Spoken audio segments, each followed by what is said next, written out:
Zahir, bob sen, bob sen şabas. Bob sen kim?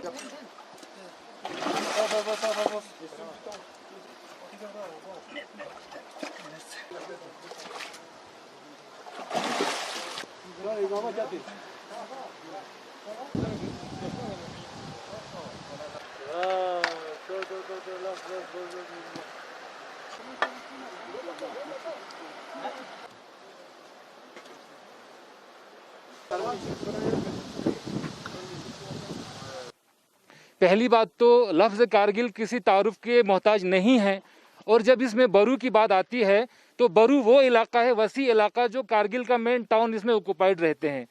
तो जनाब ऐसा है, बारू का जो जितने भी कारगिल के एडमिनिस्ट्रेशन है वो सारी की सारी बारू के ज़मीन पे है, और आधी से ज़्यादा ज़मीन पे तो आर्मी ऑक्युपाइड हैं। अब मसला रहा यहाँ के जो बचे हुए जो जगह हैं गाँव वालों के पास, उसमें पानी का मसला यहाँ पे बिल्कुल डेकेड से है यहाँ पे। लेकिन अगर आपको थोड़ा पीछे अगर लेके जाएं हम, तो आज से कोई 50 साल पहले हमारे बुजुर्गों ने कनाल का जो कनाल निकाला हुआ है सांको से नकपोचू कनाल, जो कनाल वहाँ पे खुम्बाथाम में आके रुक जाती है, फिर आता है 70s और 80s के बीच में, फिर यहाँ के पब्लिक बेलचा और गेंती लेके लुंचे से कनाल निकालते हैं और वो मिंजी में आके रुक जाते हैं। वो भी कहीं ना कहीं कुछ पॉलिटिकल रीजन से वो रुक जाते हैं। अब आया जनाब यहाँ अभी मॉडर्न एरा में क्या होता है कि लोग, गवर्नमेंट ने थोड़ा बहुत पब्लिक के शोर करने पे, सब कुछ करने पे एक पंप इंस्टॉल किया हुआ है, और वो पंप को इंस्टॉल किए हुए कम से कम 10 साल हो चुके हैं, और वो पंप पब्लिक के ही मेहरबानी पे छोड़ा हुआ है। हर साल जब गांव में खेती बाड़ी खत्म हो जाते हैं, जब पानी लगाने की बारी आती है तो फसल हमारे सूख जाते हैं, क्योंकि आपको मालूम है कि हिमालयास में ग्लोबल वार्मिंग का सबसे ज़्यादा इफेक्ट है, और वर्ल्ड में लद्दाख तो नंबर 1 पे आते हैं। ठीक है जी। अब क्या है कि हर साल तो हम आते हैं खुद से ही बना के, खुद गाँव वाले की खर्चे से मशीनें ठीक करके, और ये मशीनों का वजन भी तो टनों के हिसाब से है। कितने लोगों के कमर बैठ गए, एडमिनिस्ट्रेशन को बोल बोल के हमारा तो बिल्कुल अब तो गला भी सूख गया, पाँव में छाले पड़ गए।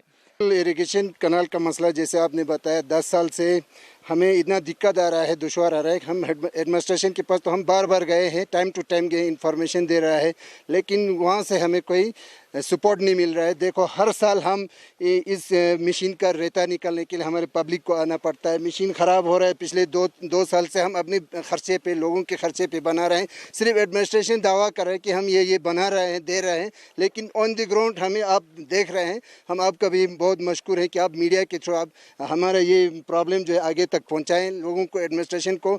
यहाँ तक कल ही मैंने एडमिनिस्ट्रेशन की नोटिस में देख रहा था, एक इंटरव्यू में डीसी साहब बता रहे थे कि एग्रीकल्चर पर्पस के लिए अभी भी टिल आज तक हमारे पास कोई प्रॉब्लम नहीं है। अब हेडक्वार्टर है डिस्ट्रिक्ट कारगिल का बरू जो है, डीसी साहब, एसपी साहब तमाम यहाँ पे बैठता है।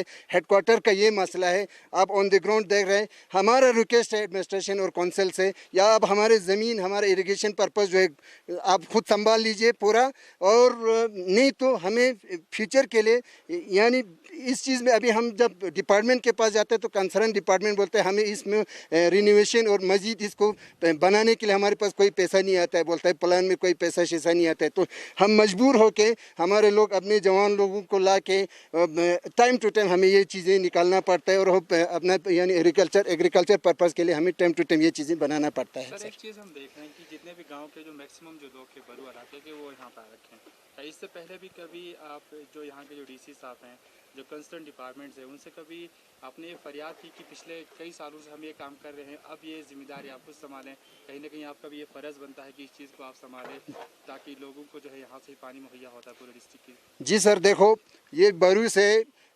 पीएचई का भी 2 लिफ्ट है, एक यहाँ तितीछुमिक से है, एक हमारे वहाँ ब्यमाथंग से लिफ्ट किया हुआ है। बरू से ही जाता है हर जगह, पूरे टाउन को बरू से जाता है हर जगह।